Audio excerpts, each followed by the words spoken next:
Hello students, welcome back to FD law kit.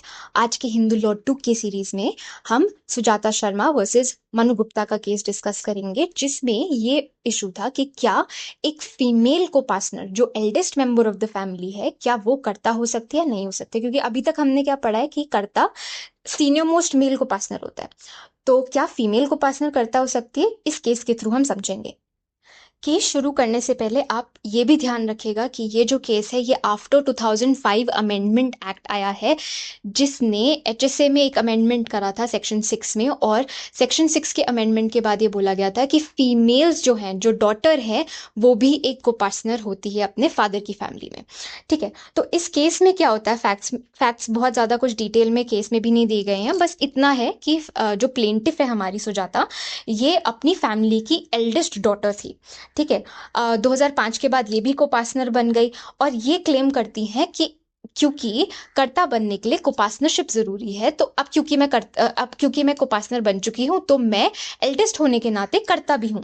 But इनके claim को defendants oppose करते हैं और ये कहते हैं कि नहीं, आपकी शादी ऑलरेडी हो चुकी है और जैसे ही आपकी शादी हुई, आपके जो फादर की फैमिली के साथ टाइज हैं वो खत्म हो चुके हैं, तो आप इस फैमिली में, अपने फादर की फैमिली में कर्ता नहीं बन सकती हो।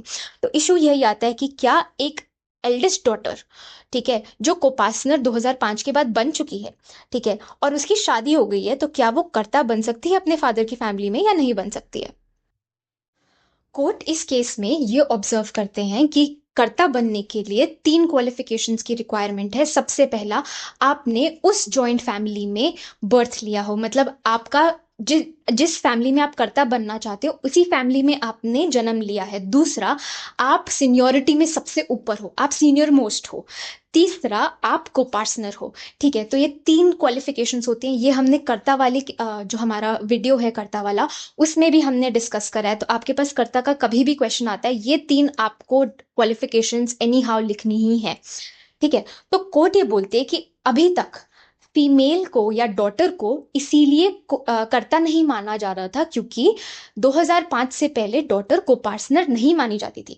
मिताक्षरा लॉ के अकॉर्डिंग सिर्फ एक सन ही को पार्टनर बन सकता है। बट ये जो इम्पेडिमेंट था, ये जो प्रॉब्लम थी, डिफिकल्टी थी, ये 2005 के अमेंडमेंट से रिमूव हो गई। क्योंकि 2005 के अमेंडमेंट ने सेक्शन 6 में एक अमेंडमेंट करा जिसमें यह बोला गया, daughter of a copartner is a copartner. ठीक है, तो अब जिस रीजन की वजह से आप उसको कर्ता नहीं बना रहे थे, क्योंकि वो कोपार्टनर नहीं थी, अब वो डिफिकल्टी क्योंकि रिमूव हो जाती है, तो वो ऑटोमेटिकली तीनों क्वालिफिकेशंस को फुलफिल कर रही है। ठीक है, तो जो फीमेल डॉटर है आपकी, जिसकी शादी भी हो चुकी है, वो पूरी पूरी तरीके से क्वालिफाइड है कर्ता बनने के लिए। जब आप अपना आंसर लिखेंगे, इसमें जरूर ये जो पैराग्राफ, इसमें आप पूरा पीपीटी से नोट्स बना सकते हैं, बट स्पेसिफिकली ये लाइन जरूर लिखिएगा कि जो सेक्शन 6 है हिंदू सक्सेशन एक्ट का, जिसमें 2005 में अमेंडमेंट हुआ था, ये एक सोशल बेनिफिशियल लेजिस्लेशन है। क्योंकि ये प्रोग्रेसिव नेचर का है, इसने फीमेल्स को जो उनके ड्यू राइट्स थे, उनके प्रॉपर्टी के राइट्स थे, उसको रिकॉग्नाइज किया है।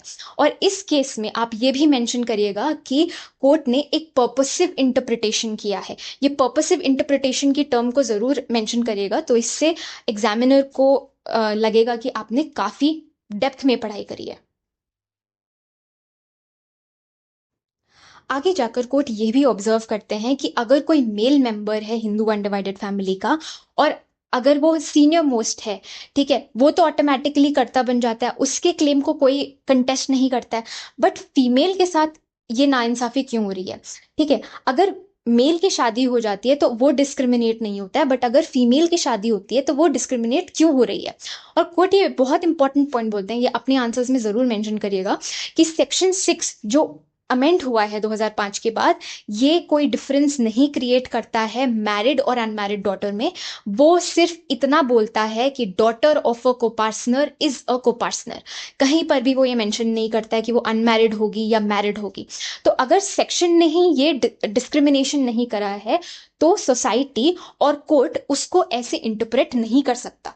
ठीक है, तो इस इंटरप्रिटेशन के वजह से, ठीक है, एक बहुत बड़ा जो स्टैंडिंग डिस्प्यूट है कि क्या फीमेल मैरिड डॉटर स्पेसिफिकली को पार्टनर हो सकती है नहीं हो सकती है वो सेटल डाउन होता है, और कोर्ट ये बोलती है कि मैरिज के बाद डॉटर का जो को पार्टनर होने का राइट है अपने फादर की फैमिली में, वो डिसॉल्व नहीं होता। तो जो हमने 3 क्वालिफिकेशंस की बात करी थी, वो पूरे पूरे डॉटर फुलफिल कर रही है, क्योंकि डॉटर का जन्म उसके फादर की फैमिली में हुआ है और उसकी फादर की फैमिली में ही वो कर्ता बनना चाह रही है।